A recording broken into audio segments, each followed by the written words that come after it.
Muy buenas noches, estimados hermanos, amigos, oyentes. Seguimos hoy con Tertulia Teológica, un programa original de la Iglesia Cristiana El Redentor. Habíamos terminado la primera temporada. La primera temporada se enfocaba en John Owen y ahora pasamos a la segunda temporada. Hermano Joel, buenas noches, ¿cómo está, hermano? Bien, gracias. Buenas noches. Hermano Joel, entonces esta vez vamos a comenzar hablando sobre los padres apostólicos, ¿no? Pero antes de eso quisiéramos hablar sobre la historia del cristianismo y el valor que tiene el estudiarla. Hermano Joel, ¿cómo entendemos el desarrollo de la iglesia? ¿Cómo lo entendemos? Eh, ese es una, ese es uno de los valores del estudio de la historia. Podemos entender cómo se desarrolló la iglesia. Una de las cosas que quiero hacer, que podremos lograr con esto, es ver cómo era la iglesia antes de tener doctrinas formuladas.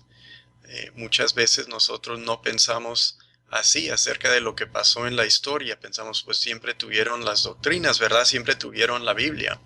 Pero lo que tenemos que hacer con la Biblia es interpretarla y formular estas doctrinas. Y una cosa que vamos a poder ver en los tiempos primeros y en otros es cómo luchan por formular la doctrina que no tienen, por qué lo hacen, cómo lo hacen y cuál es el resultado. Eso es una de las cosas que podemos entender de cómo se desarrolló a través del tiempo la iglesia. Además, hermano Joel, que el comienzo de la iglesia, las doctrinas, digámoslo de alguna manera, eran muy sencillas, ¿no? Básicamente era o se hablaba sobre la salvación a través de Jesucristo, ¿verdad? La obra redentora, es decir, todo lo que implica la redención en Cristo, y la comunidad como iglesia. No entra, sino más adelante, empieza su desarrollo y su composición teológica. Es así, ¿verdad, hermano?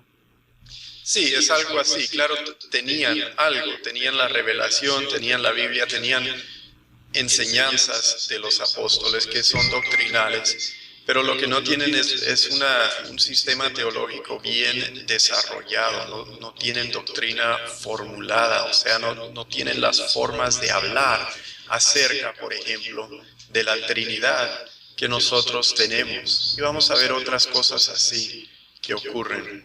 Entonces esa es una forma en que se desarrolla la iglesia y eso es un valor del estudio de la historia.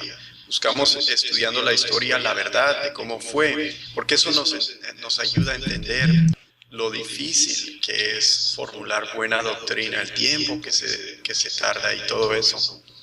En la concepción de las personas, digamos, las doctrinas han estado ahí durante 2000 años y listo.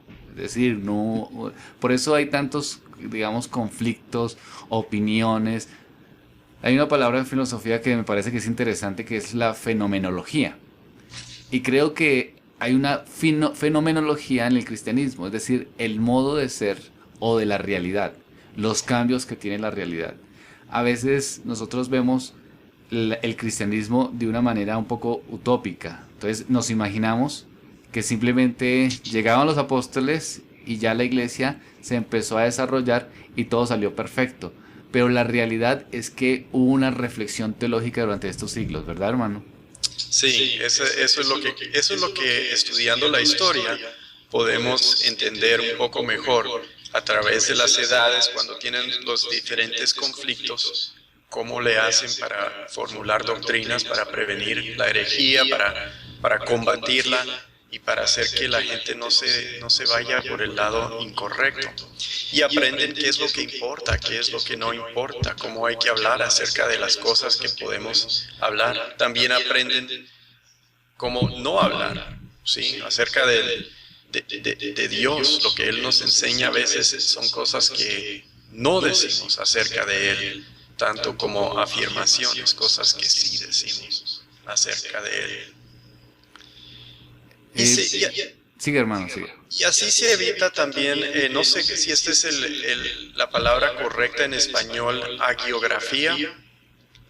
Eso es cuando, o sea, usamos esa palabra en inglés y si tenemos algo que corresponde en español, eso es cuando uno vuelve a las personas en la historia, los vuelve todos héroes, ¿sí? Estos son los cristianos, estos son los nuestros, son los buenos. Entonces nunca hicieron algo mal. Pero al estudiar la historia, al estudiar la Biblia, nos damos cuenta que solo hay uno que nunca hizo un mal, y ese es nuestro Señor Jesucristo. Los demás, David, Moisés, todos cometieron errores, hicieron cosas mal. Igual ocurre en la historia. Por ejemplo, sabemos de John Wycliffe, que es un precursor de la Reforma. Una de las cosas que no se encuentra en John Wycliffe es que él creía en la justificación por la fe, ¿sí? Eso es muy importante en la Reforma, pero John Wycliffe viene mucho antes de eso, y eso para él no es una de las cuestiones en las que él entra.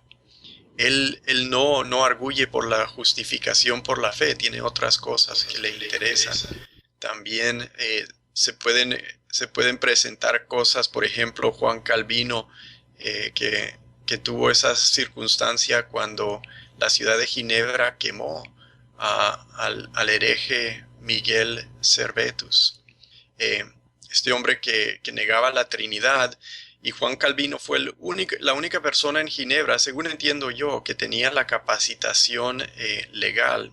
Fue capacitado como abogado, como fiscal, y él fue el fiscal que prosiguió a este hereje, que acabaron quemándolo. Parece no quería que llegara a eso, no quería que lo mataran así, pero como él era el fiscal, le tocó proseguir eso, y pues vemos en la historia que a veces ese episodio no se lee bien, o no se lee de forma exacta, o se ignora. Creo que es el continuo o el pensamiento del cristianismo como tal. Buscar este tipo de héroes y darles una connotación sublime, por decirlo de alguna manera. Sí. Como hombres que no han cometido ningún error, pero la realidad es que eran hombres, ¿sí? Eran hombres, y como hombres pues habían cometido fallas, y no solo en su condición humana pecadora, sino que también eran hijos de su tiempo. Sí, eso es importante. Hay cosas que ellos no van a enfatizar, que nosotros buscamos como énfasis. Buscamos en John Wycliffe la justificación, pero eso no es un tema en el cual él entra. O los dichos de Martín Lutero contra los judíos. A veces no entendemos la amargura que el Lutero sintió, porque él verdaderamente creía que vivía al fin del mundo, y que lo que previno la venida de Cristo fueron estos judíos, y por eso dijo unas cosas muy fuertes y muy feas al fin de su vida, también amargamente contra los judíos. Parte de eso son sus tiempos, cómo son las cosas, igual con Calvino, con todos. Y esa es una cosa que a veces no tomamos en cuenta, y por eso es bueno estudiar la historia. Estudiando la historia, vamos comprendiendo entonces qué es la realidad, o cuál es la realidad de nuestros antecesores, y cómo lo podemos leer nosotros desde nuestra época. A veces lo que decía el hermano Joel, de pronto cuando se habla sobre la situación de cuando Juan Calvino estuvo de fiscal con Servet, o estuvo, digámoslo de alguna manera, mirando la situación que estaba pasando, o partícipe de su condena, pensamos qué cosa tan atroz es esa, ¿no? Qué cosa tan cruel, qué cosa tan mala, ¿no? Pero lo pensamos con una óptica del siglo XXI, con una sociedad democrática, con una sociedad de derechos, con un Estado social de derecho como el que vivimos en Colombia, con unas particularidades de nuestra constitución, de nuestro pensamiento, de nuestra cultura, pues nos parece totalmente sorprendente. Pero si lo vemos a la luz de la realidad histórica, del contexto histórico, pues para ellos era algo prácticamente parte de su normalidad, ¿no? Lo mismo el temperamento de Martín Lutero en relación a lo que estaba viviendo. estaba viviendo realmente una situación de angustia porque estaba el papado, estaba el control de este sobre los campesinos y viene la reforma y vienen otros hombres que también se identifican con la reforma, pero no se identifican totalmente con la manera de pensar de Lutero. Entonces a muchos los consideraba herejes, consideraba que la iglesia pues era lo peor, el papa era el anticristo. Eso era su contexto de lo que estaba viendo en ese momento.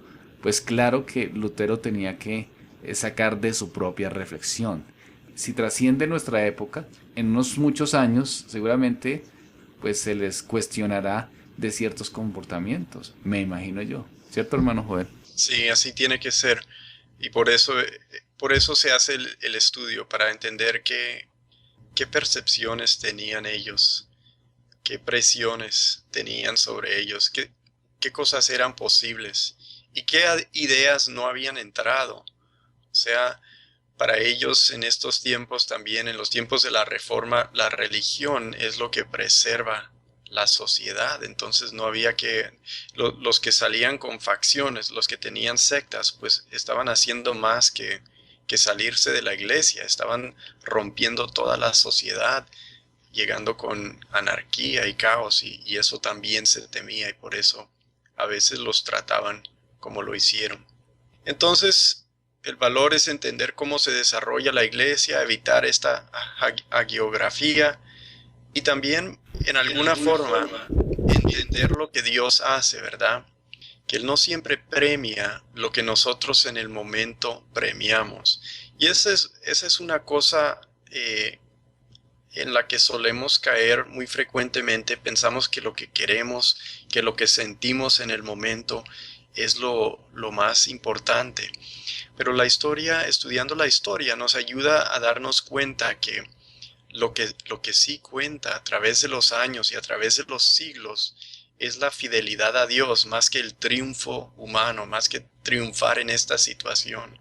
Quizás en el momento que están quemando a uno de los hermanos de la iglesia en la hoguera, pues no nos parece algo muy bueno. Pero Dios ha usado esas situaciones para avanzar el reino de Cristo, para evangelizar a mucha gente, para a través de ese sacrificio traer un bien.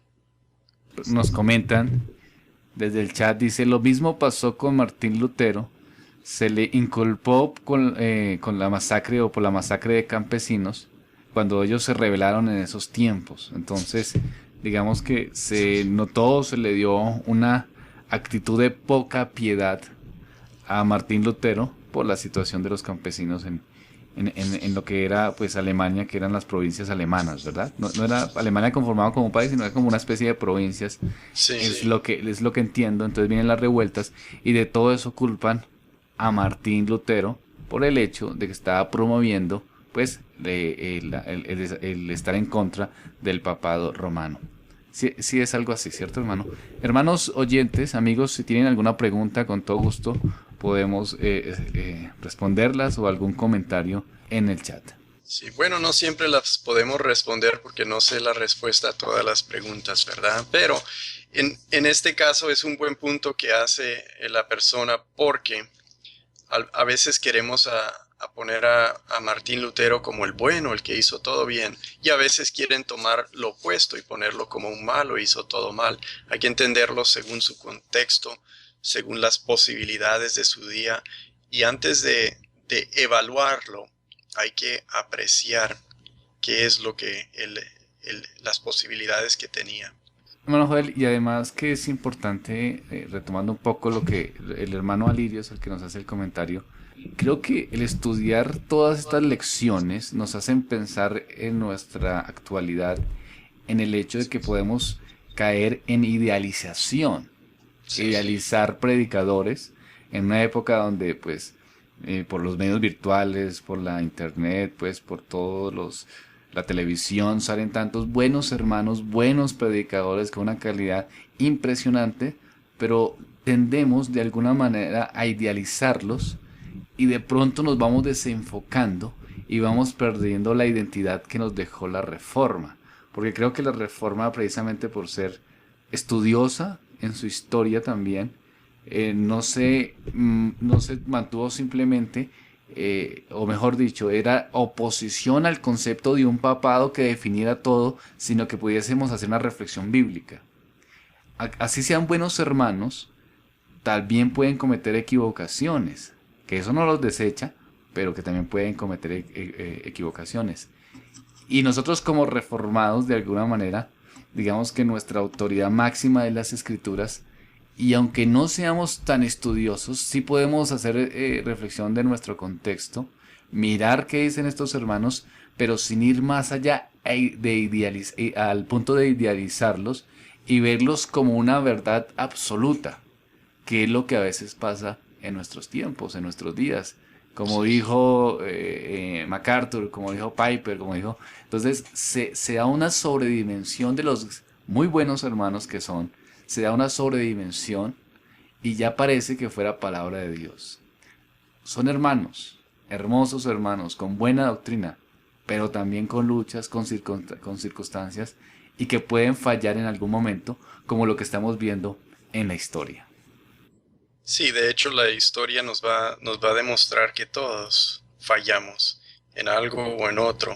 Y por más que seamos sinceros y queramos hacer el bien, ahí entran errores, entran fallas y también perjudican el bien que hacemos.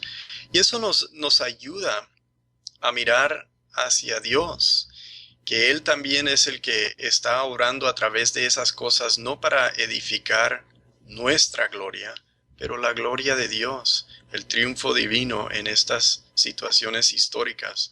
Él también podemos ver que Él obra en situaciones que humanamente no tienen salida y requiere que nuestra esperanza esté en Él. Por eso Él glorifica no a su pueblo, sino a Cristo. Y glorifica y su pueblo es glorificado cuando es glorificado en Cristo, no cuando es glorificado aparte, como solo por ser el pueblo de Dios. Y nos enseña también que el reino de Cristo no es de este mundo, y la historia lo confirma. O sea, hay tragedias, momentos cuando parece, por ejemplo, que los puritanos iban a ganar, tenían el reino de Inglaterra, tenían todos sus predicadores, tenían ley cristiana, y no les salió. De hecho, se decayó el puritanismo y no sobrevivió al siglo siguiente. Entonces, pues el puritanismo no es el reino que esperamos. El reino es de Cristo, es espiritual. Él lo trae en su venida. Creo que no sería, en mi opinión es muy importante de pronto reflexionarla. Ahí es donde está el punto. Regresemos a los inicios. Por ejemplo, cuando inicia el movimiento pentecostal, esa era su gran bandera. Regresemos a los días de Pentecostés. Vamos a regresar porque ahí sí todo era santo y todo era puro.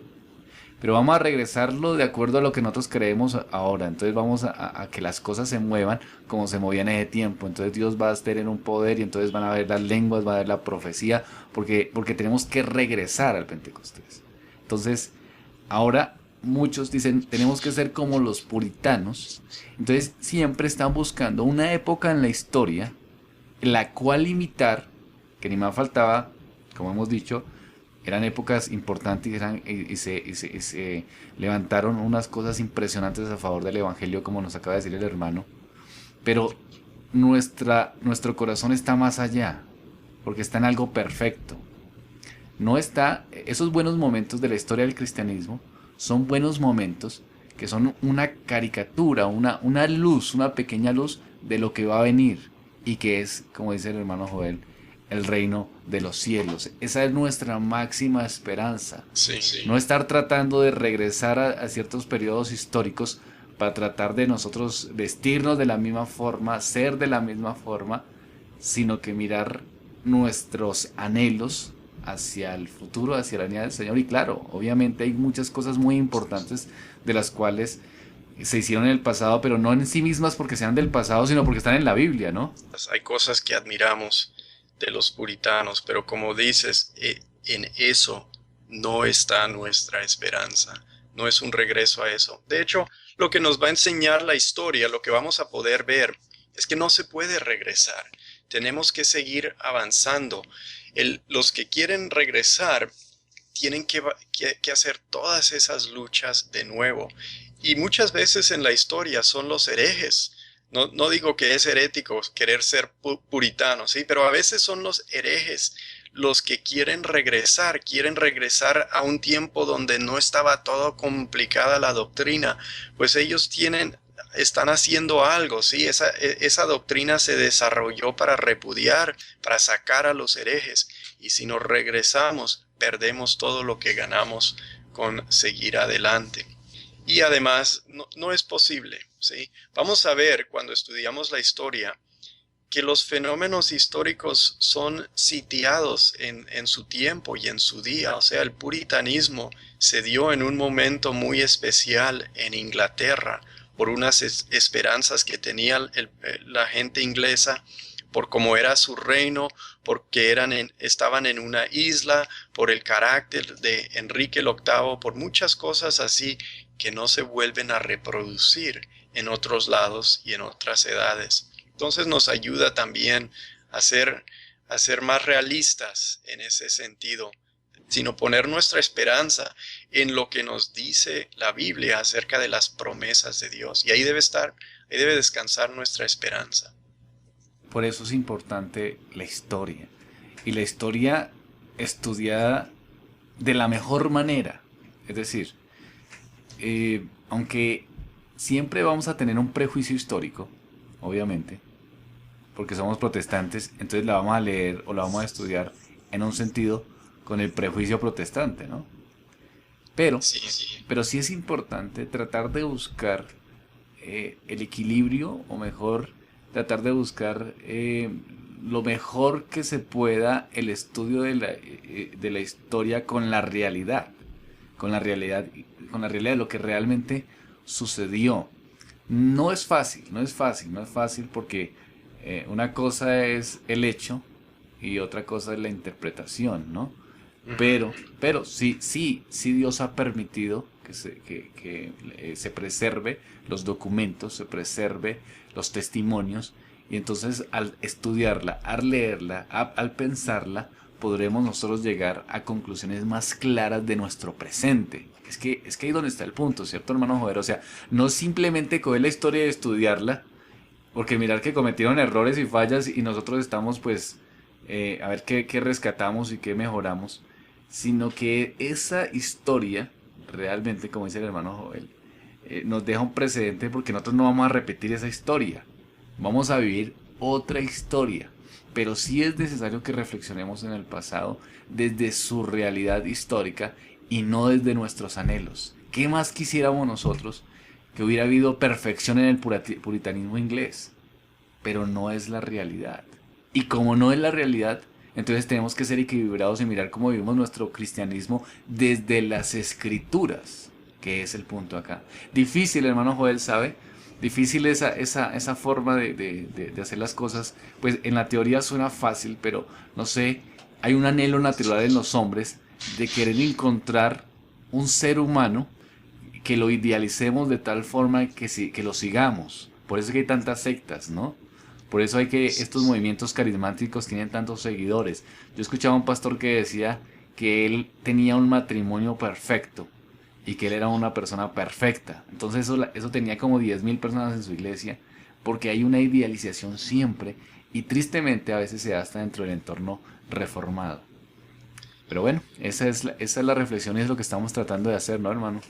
Yo no estoy tratando de hacer que nadie piense que soy perfecto, porque los voy a desilusionar muy rápidamente, y no quiero que me piensen que vamos a llegar a ser perfectos o a hacer siquiera muy buena historia aquí. Hacemos lo posible, pero tampoco eso. Pero otra cosa que eso me recuerda es que muchas veces en la historia también nos faltan datos, ¿sí? No siempre recuperamos todo lo que hay. No podemos reconstruir una buena memoria de todas las situaciones. Y ahí es cuando el historiador tiene que decir, bueno, pues esto es algo que si no surge más evidencia, no podemos reconstruir la situación, no podemos decir, no podemos evaluar la situación porque la verdad no sabemos qué pasó. Y eso pasa con muchas cosas, entre más antiguas sean, pues más se olvidan. Y eso es algo que hay que tomar también en cuenta, que nuestra historia no puede ser en todo perfecta porque no tenemos todos los datos, no tenemos toda la información necesaria a veces para poder pronunciar esto es lo que sucedió o esto no es lo que sucedió. Ya tengo Listo. dos preguntas en relación al tema en cuestión. Entonces, la era de los padres apostólicos comienza a partir del siglo I. ¿En qué momento comenzaron la persecución de los cristianos? Segunda pregunta. Y tercera, ¿la iglesia se inicia a partir de Pentecostés o antes? Hay tres. Sí, empieza la era de los padres apostólicos en el primer siglo. Muy tarde en el primer siglo, en la última década quizás. Todavía no he estudiado bien la Didache para recordarme de las fechas. Ese es un escrito que puede ser muy temprano, pero todavía no lo he estudiado. Eso queda para la próxima vez. Pero, por ejemplo, los escritos atribuidos a Clemente se cree que son de la última década del primer siglo. La segunda pregunta, ¿cuál era? ¿En qué momento comienzan? Empieza en Hechos capítulo 7 con Esteban, ¿verdad? El diácono, que lo apedrearon. Y de ese momento, a partir de entonces, están persiguiendo cristianos. La persecución de los cristianos es un tema importante para esta época. Y es algo que yo creo que si podemos hacer un programa solo de la persecución, quizás más llegando a Policarpio, hablando de Ignacio, vamos a darnos cuenta mejor de cómo es. Hay que verlo también en forma panorámica, porque la persecución no era una cosa continua. Habían persecuciones. Empezaba un emperador bueno con la gente, pasaba algo, se enojaba, perseguía a cristianos. Era un poco arbitrario. Y entonces había intensidad, menos intensidad, grandes épocas donde no perseguían realmente, épocas en las que intensificaban mucho la persecución. Eso lo vamos a ver a medida que vamos pasando. La última pregunta acerca de cuándo empieza la iglesia es una buena pregunta porque, pues en un sentido, en el sentido de la disciplina histórica, ¿sí? O sea, los estudiosos, lo que yo estoy haciendo, la iglesia empieza después del Nuevo Testamento, en el sentido de cuáles son los límites de lo que uno estudia. Uno no empieza con el Nuevo Testamento, esa es la disciplina de los que estudian el Nuevo Testamento, ¿verdad? Entonces la historia arranca después. Pero en un sentido, en el día de Pentecostés, pues arrancan los eventos que conocemos como los de la iglesia. Pero el pueblo de Dios existía antes del día de Pentecostés, ¿verdad? Y también se puede decir que cuando viene Cristo, viene el reino, porque Cristo es el reino, Cristo es el rey y lo trae. Entonces no voy a dar resolución, no tengo respuesta puntual a eso, pero tengo esas tres consideraciones. A ver si eso satisface a la gente o provoca más preguntas. Muy bien, hermano Joel, creo que estuvo satisfecho. Cualquier pregunta, por favor, hermanos, si les parece bien también la idea del hermano Joel de una charla solamente de la persecución, porque me parece muy apropiada, ¿no? Pareciera que algunos libros de historia mencionan que la persecución se da en los primeros 200 años, ¿no? Y en esos 200 años, pues, hubo diferentes emperadores y la persecución se da de diferente manera, porque también hay maneras de dar persecución. Es decir, a veces nos imaginamos que la persecución es simplemente colgando a los cristianos, pero no, también hay persecución económica sin necesidad de persecución violenta. Entonces es algo que sería importante que reflexionemos. Entonces, hermanos, cualquier pregunta o que quieran hacer, estamos Con gusto. Está muy bien las preguntas. El hermano Alirio responde. Muchas gracias. Buena explicación, hermano Joel. Listo, hermano Joel. Entonces Gracias. sigamos. Bueno, entonces vamos a hablar de los padres apostólicos. Y la primera pregunta me parece que hay que hacer es ¿cuáles son los padres apostólicos? Entonces voy a dar una lista de cuáles son los padres apostólicos. Se puede buscar, por ejemplo, en Wikipedia, te van a dar una lista si lo quieren buscar ahí. Los voy a listar y luego voy a hablar de por qué les llamamos padres apostólicos. Entonces son una colección de escritos realmente, no son siempre personajes. ¿Sí? Tenemos los escritos atribuidos a Clemente. Tenemos las epístolas de Ignacio, que fue el pastor en la iglesia de donde salió Pablo originalmente a hacer su misión, la iglesia de Antioquía. Si lo dije bien, siempre me da nervios que diga Antioquia y digan que es Ignacio el Paisa. No, hermano, sonó perfecto. Antioquía. También tenemos la epístola de Policarpio a los Filipenses y tenemos un relato del martirio de Policarpio. Otro de los escritos se llama la Didache, que es la enseñanza. Así se traduce, didache es la palabra en griego. Tenemos una epístola de Bernabé, que nadie cree que la escribió Bernabé, pero le llamamos epístola de Bernabé por tradición. Tenemos otro escrito, uno de los más largos y más conocidos en esta era, se llama El Pastor de Hermas. Y el pastor de Hermas es Jesucristo, Él es su pastor. Hermas es el creyente que tiene esta serie de visiones que escribe. También hay una epístola a Diogneto, no sabemos quién la escribió, sabemos quién la recibió y no sabemos quién fue Diogneto. Y tenemos los fragmentos de Papías y estos fragmentos son bastante importantes y recientemente oí a alguien comentando que les gustaría que hubieran más que pedacitos los fragmentos de Papías porque contiene una información de gran valor histórica que si la obtuviésemos podríamos saber mucho más, pero pues no la tenemos, solo tenemos pedacitos de este escrito. Entonces vamos a tomar esos, ¿cuántos son? Que son como 9 escritos, bueno, son más porque los escritos de Clemente son 2. Pero vamos a hacer la pregunta ahora, ¿por qué les llamamos padres apostólicos? Hermano Joel, tengo una pregunta desde el WhatsApp. La pregunta es, ¿cómo así que hay padres apostólicos, que los padres apostólicos se trata no solo de hombres, sino de escritos? Porque no sabemos quiénes fueron los hombres que los escribieron, ¿sí? Entonces tenemos la epístola de Diogneto, no sabemos quién la escribió, tenemos esta carta antigua, sabemos que la escribió un cristiano a otro, tiene información sobre cristianos, pero quién la escribió no sabemos. Pero quizás por ponerles todo, designarles una designación, o sea, ponerlos todo en el mismo conjunto, decimos padres apostólicos. Quizás sí puedo explicar por qué les decimos padres apostólicos.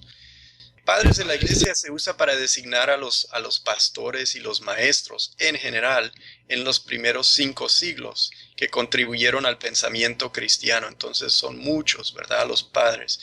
Pero cuando tenemos un escrito que no sabemos quién lo escribió, pues le ponemos padre también, ¿sí? Entonces hay varias formas de dividir eso. Los padres apostólicos se le dicen apostólicos porque tuvieron contacto o vivieron muy temprano y pudieron haber tenido contacto con los apóstoles. Por ejemplo, Policarpio se sabe que él aprendió del apóstol Juan, estuvo en Éfeso con él, ¿sí?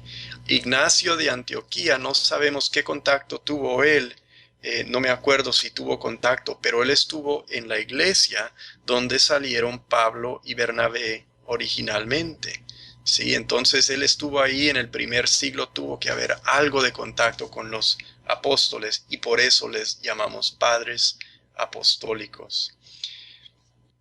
A la pregunta que nos hacían por el WhatsApp básicamente es que los documentos que están allí son lo que representa la generación después de los apóstoles. Exacto. Y esa generación, en algún sentido, lo que podemos mirar, lo que podemos percibir es que esa generación tuvo contacto, o sea, no solamente la generación después, sino que tuvo un contacto con los apóstoles de alguna manera. Supongo yo que no será tan claro, sino salvo en algunos casos, ¿no? Como los que el hermano nos acaba de nombrar. Pero lo importante es que los documentos están, y esos documentos es lo que representa que sean padres apostólicos. A veces se dice que los padres apostólicos son los discípulos de los apóstoles, pero no sé si esa forma de decirlo es la correcta, porque si estamos viendo que son a veces documentos que no sabemos quién los escribió. Sí, sí. La magnitud es tan grande hasta decir que son discípulos o eran creyentes que tenían contacto con ellos. Por ejemplo, hay según conocemos la epístola de Bernabé, pues sabemos que eso es seudónimo, o sea, no lo escribió, sabemos que no lo escribió Bernabé, no lo pudo haber escrito. Bueno, algunos quizás hacen el argumento, siempre hay quien diga que sí, cuando la mayoría dicen que no, ¿verdad? Pero la epístola de Bernabé es algo que viene muy temprano, es algún cristiano, algún creyente que enseña, él escribe a otros creyentes y le ponen. Quizás la persona que le escribe no le pone yo soy Bernabé o algo así, pero luego le dicen, bueno, esto es de Bernabé y por la tradición se le queda el nombre y no se cambia porque pues ya es más complicado cambiar eso que dejarlo así. Y todo el mundo sabe que la epístola de Bernabé lo más probable no lo escribió Bernabé. ¿Por qué es importante el estudio de los padres apostólicos para nuestros días? Porque nos relatan acerca de cosas que no sabemos de otra forma. O sea, no sabemos cómo fue la iglesia en esa generación que tuvo contacto con los apóstoles después de que se murieron los apóstoles. Como vamos a ver en la epístola que le llamamos Primera de Clemente, pues vamos a tener una mirada a cómo eran las cosas en Roma. La epístola de Primera de Clemente es una carta que habla de la situación en Corinto y es muy interesante lo que sucede en Corinto y por qué les escriben los romanos. ¿Sí? Entonces nos da algo de una visión de qué están haciendo. La llamada epístola de Bernabé nos habla acerca de la interpretación del Antiguo Testamento y dice unas cosas que nos parecen muy extrañas, pero las estaban enseñando en congregaciones cristianas. Entonces se puede evaluar algo de lo que está sucediendo, qué cosas están enfatizando. La Didache nos habla del bautismo, cómo lo hacían, qué cosas eran importantes para ellos en cuanto a eso, cómo hacían la Santa Cena, tipo de cosas así, para entender mejor ese periodo. Y así podemos entenderlos a ellos, entender lo que sucedió después un poco mejor, y así a través de la historia. El primero para considerar es el padre apostólico que le llamamos Clemente. Son dos los escritos que se atribuyen a Clemente y uno de ellos es una carta de la iglesia romana a la iglesia en Corinto. Y el segundo, que se llama Segundo Clemente, no es una carta, es un sermón. Y no se sabe quién lo escribió o cuándo. Exactamente, solo que es muy antiguo y se encuentra en una colección pues pegada después de Primera Clemente, entonces le ponen Primera y Segunda Clemente y así le llaman. ¿Por qué se atribuyen a Clemente? Según la tradición, Clemente fue el cuarto obispo o el cuarto pastor en Roma, ¿sí? Entonces, según la tradición, Pedro fue el primero, ¿verdad? Primer obispo. El primer, como le dicen en la iglesia católica, el primer papa. Y luego siguió Lino, y luego siguió Cleto, y luego siguió Clemente. Si él fue el obispo, el pastor, entonces fue el papa, pues en el catolicismo lo que hacen es buscan esa línea de pastores y dicen, pues si fueron pastores en Roma, pues son el Papa. Pues no hay que hacerlo así, ¿verdad? Ellos en ese tiempo no tenían la misma estructura. La gente no trataban al pastor, al pastor romano como si fuera el Papa. Sí hubo una iglesia ahí, sí hubo una iglesia bien basada. No rechazamos la tradición que ahí llegó Pedro, sabemos que ahí llegó Pablo. Entonces, sabemos que uno de los líderes, lo más probable fue este hombre Clemente. No sabemos la verdad si fue obispo, si fue pastor o si fue quizás simplemente la persona que escribió. Sabemos que el apóstol Pablo a veces dictaba sus cartas. Y entonces él no fue el que escribió. Y quizás Clemente estuvo en una situación parecida. Los líderes dictaron la carta, él la escribió y por eso quizás está su nombre ahí pegada. La carta no comienza con el nombre de Clemente. Comienza diciendo así, dice, la iglesia de Dios de los expatriados en Roma, a la iglesia de Dios de los expatriados en Corinto. ¿Sí? Entonces es una carta de iglesia a iglesia. Lo que sí hace es hacer una resonancia con una carta de la Biblia. ¿Cuál es la carta de la Biblia que comienza hablando de los expatriados? En Ponto, Galacia, Capadocia, Bitinia.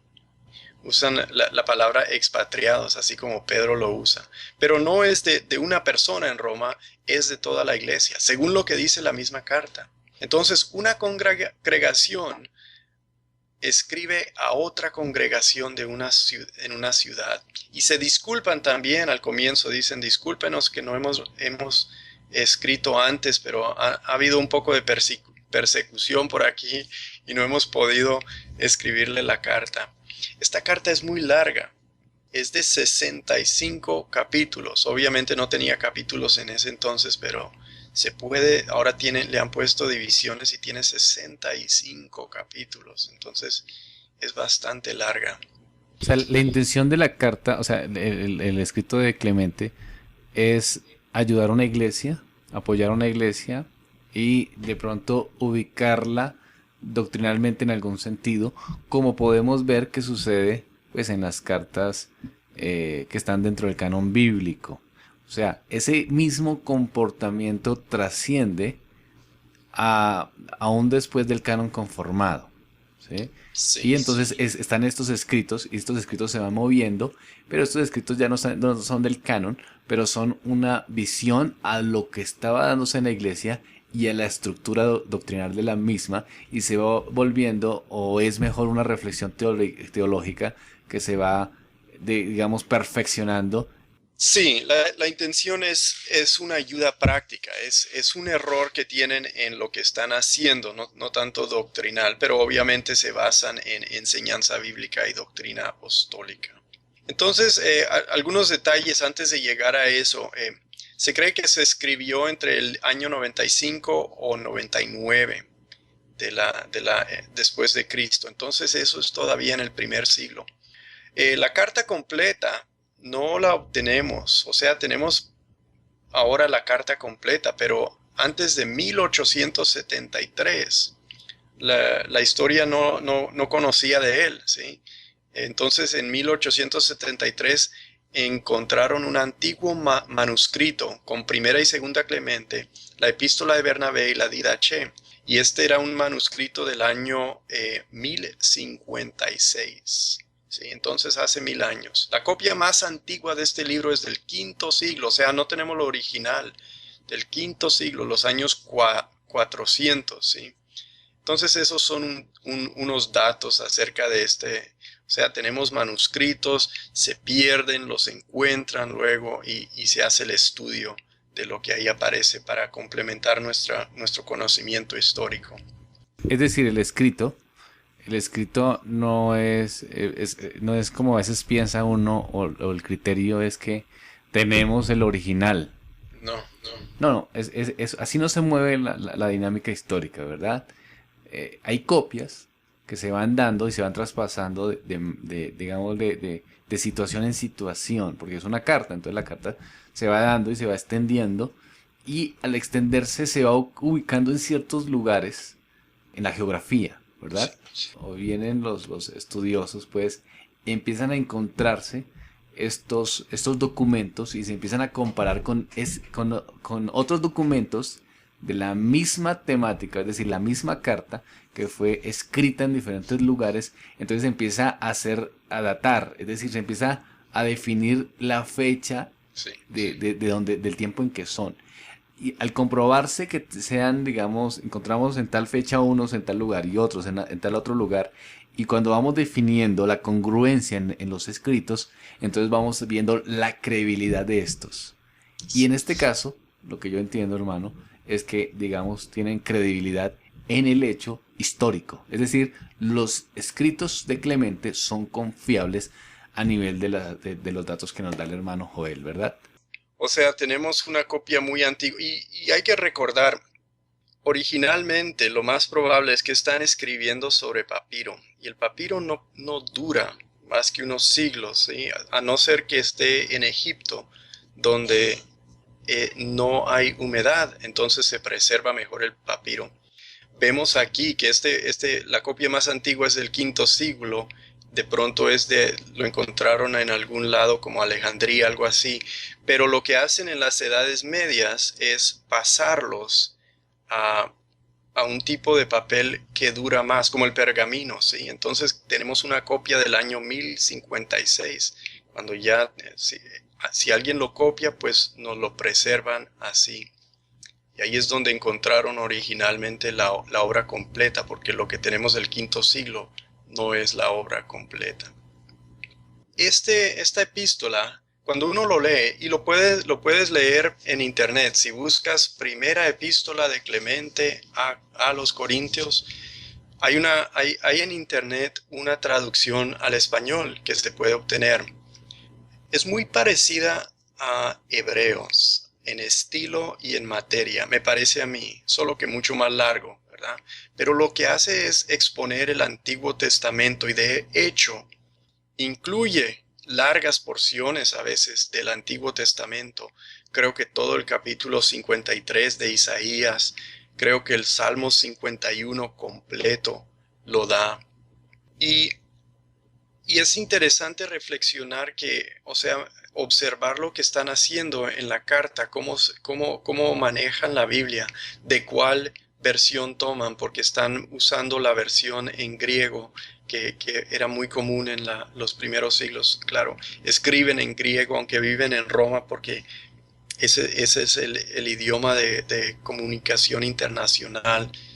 Pero toman de la Septuaginta, la traducción al griego, sus pasajes, y la verdad no los comentan mucho, hacen pequeños comentarios, pero usan mucha Biblia, relatan mucha Biblia sin mucha reflexión o mucha profundidad, porque parece que así predicaban en esos tiempos, ¿sí? O sea, la gente no tenía su Biblia propia, entonces tenían que dar todos los pasajes, a veces tenían que dar todo el contexto leyéndolo. Y cuando lo hacen en la carta, lo escriben todo para que sepan los corintios qué es lo que están hablando. Y les recuerda muchas cosas acerca de la vida cristiana. Les habla del arrepentimiento, del martirio de algunos, la persecución, de las virtudes cristianas como lo que es la hospitalidad. Dice, hemos oído de ustedes los corintios que son muy buenos para la hospitalidad. Les habla de la humildad y la paz. Y habla en una forma muy como hebreos, muy sensata, o sea, le suena a uno como si fuera el apóstol Pablo, y está hablando de todas estas cosas y llega a un lugar y sale con el fénix. Dice, y ahí está ave, que es el fénix que vive en Arabia, que cuando quiere reproducirse se incendia el ave, se quema, quedan sus cenizas y ahí está el huevo de la próxima ave. Y este es un símbolo, dice, de la resurrección. Y ahí es cuando uno se da cuenta, esto no es la Biblia, porque están contando un disparate como si fuera verdad. Es lo más raro porque es muy sensato, sí, pero así es la gente de ese tiempo. Ellos viven en Roma, ellos han oído el mito del Fénix, ellos creen que esto es una verdad y lo toman como ilustración para no es sermón, pero es carta, pero es como ilustración de sermón. Es que así es la resurrección también.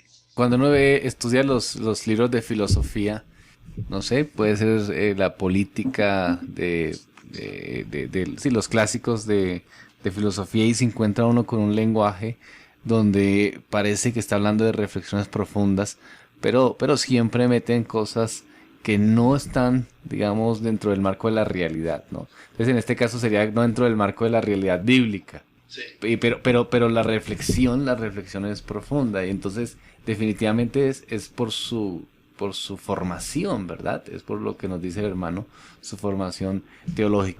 Hermano, tengo una pregunta que nos hacen. La pregunta es la siguiente en relación a los escritos. Bueno, estamos hablando entonces hace un momento de la confiabilidad del escrito de Clemente, ¿verdad? Y ahora el hermano nos está dando un panorama del contenido.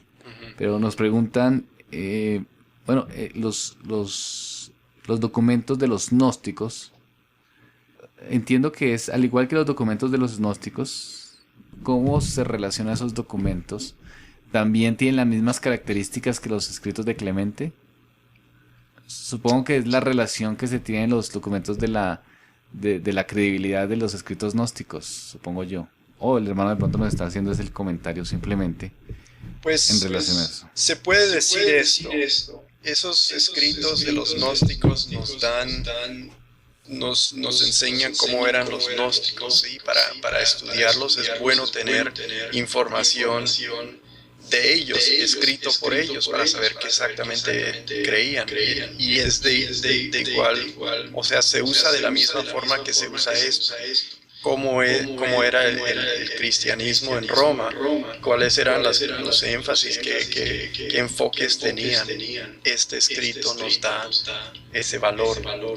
Los que estudian eso saben cómo es la época, saben cómo pensaban, o sea, más o menos las personas en ese tiempo, y evalúan si el documento es fiable o no lo es. Pero todos documentos, o sea, si es de ese tiempo, algo nos puede dar de información. Una de las cosas que es muy interesante cuando uno lee, una de las otras sorpresas que uno se da leyendo, porque no lo espera siempre cuando está leyendo en la historia de la iglesia, en los padres apostólicos, es que hablan con mucha claridad en esta epístola de Roma a los Corintios acerca de la justificación por la fe. Porque esta es una doctrina que no se va a tratar por mucho tiempo, hasta la Reforma en realidad no se va a tratar mucho acerca de la justificación por fe. Pero esto es lo que dice la epístola, dice: no somos justificados por nosotros, ni por nuestra propia sabiduría o entendimiento, o piedad u obras que nosotros hagamos, por la santidad de nuestro corazón, pero por la fe, por la cual desde el comienzo todopoderoso Dios ha justificado a todo el que es justificado. Y eso es muy claro, no es fe más obras, no es lo que uno viene a ver a veces después, es una clara demostración de que la justificación por fe, de la que Pablo escribió a Roma en su epístola a los romanos, ellos lo habían entendido, ellos habían leído bien esa epístola, entendían la justificación por fe. Pero es claro que esto es de Clemente, ¿verdad, hermano? Es decir, Clemente es el que hace alusión, o sea, otros padres pueden no dar un énfasis, o todos los padres dan el énfasis en la justificación por la fe. Lo pregunto en qué sentido. En que la argumentación, por ejemplo, del catolicismo es bastante los padres apostólicos, y supongo que tendrán algún criterio para definir quiénes no hablaron de esa justificación. En este caso particular, Clemente sí lo hizo, ¿verdad? Sí, es el único que yo sé habla así claramente acerca de la justificación. Y supongo que es porque tienen esa carta de Pablo, o sea, él escribe a los romanos. Claro, está en otras partes de la Biblia, pero especialmente en Romanos se toca ese tema. Y pues la primera carta que sabemos que sale de Roma para otro lado, ahí lo contiene. Y va eso. Una pregunta que se puede hacer con todo esto, ¿qué es lo que están tratando de hacer hablando de todas estas cosas en esta carta, los romanos que escriben a Corinto? Lo que están tratando de hacer, me parece a mí, es establecer su parecer común, o sea, están diciendo, somos cristianos como ustedes, porque creemos estas cosas que tomamos de la Biblia como ustedes. Y nos sirve de testimonio de lo que creían en Roma y cómo operaban. Hermano, está muy interesante el tema, se nos acaba el tiempo, pero hay participación, los hermanos están animados. Lastimosamente pues ya llevamos un poco más de una hora. Creo que sí podemos seguir entonces reflexionando el próximo lunes en los Padres Apostólicos, terminar pues lo que tengamos pendiente en relación a los escritos de Clemente, o por lo menos hacerle, ya el hermano nos dio pues el contenido básico o la idea básica, y empezamos con la reflexión acerca de lo que de la intencionalidad del documento. Hermano Joel, muchas gracias. De nada, gracias a darme la oportunidad una vez más. Hermanos, amigos, gracias. Seguimos con el programa Tertulia Teológica, un programa original de la Iglesia Cristiana El Redentor. Mañana seguimos, el próximo lunes seguimos con los Padres Apostólicos. Les animamos a que los que no están inscritos en la emisora lo hagan. Hay participación, se puede hacer una participación interactiva, muchos nos están escuchando, pero no pueden escribirnos. Entonces hay una participación en el momento en que usted se escribe en Mix, entra a participar de una manera un poco más interactiva con nosotros que estamos aquí al frente del programa. Puede hacerle preguntas al hermano Joel, las estamos contestando, entonces puede hacerlo. Hermanos, que el Señor los bendiga, y seguimos entonces el próximo lunes en Tertulia Teológica.